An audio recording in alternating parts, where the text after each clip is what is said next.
And to transfer thousands of acres of forest land to the Army. John Snell's in the newsroom with the story. George and Robin, environmentalists called it a land grab. Supporters said that it would have helped to protect thousands of jobs, really tens of thousands of jobs at Fort Polk. Today, a House and Senate conference committee in Washington working on defense spending sided with the environmentalists. The plan pushed by Senator Bennett Johnston called for giving Fort Polk 85,000 acres of the Kisatchie National Forest. The Army already runs training exercises on about half that land. Senators Breaux and Johnston argued that expanding Fort Polk would enhance its mission, that it would be so important to the Army that Louisiana would be protected from any moves to close Fort Polk in the future. Environmentalists said the transfer would eliminate any guarantees of protection for the forest, and they charged the Army with using Congress to avoid public hearings and ram it down the public's throat. We're delighted. We're delighted. This legislation was not needed in the first place, and it's only appropriate that the people have been heard and that this amendment is no longer in the defense authorization bill.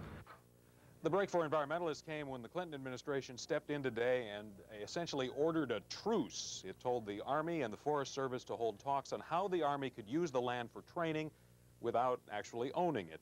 Late this afternoon, Senator John Breaux reacted by saying that he is disappointed with the decision, but Breaux says that he's happy that, quote, now we will see the two branches of government conduct serious discussions to reach a responsible agreement.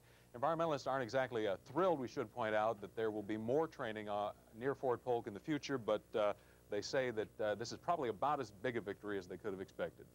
Robin, George? All right, thanks.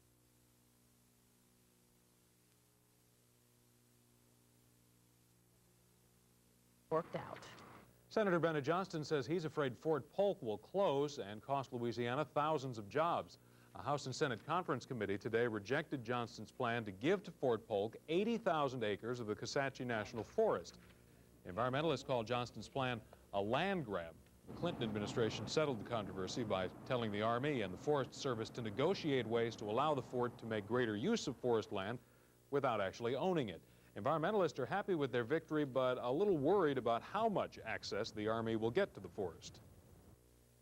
Well, we are concerned about what the details will be. We've not been able to see the exact language yet. In fact, I think it's still being negotiated. But a lot of citizens in Louisiana are still concerned. They'll still be watching. Senator Johnston says Fort Polk could close if the Army is denied access. Johnston says Fort Polk needs the extra space to carry out its primary mission, training soldiers. He says he now hopes the two sides can work something out.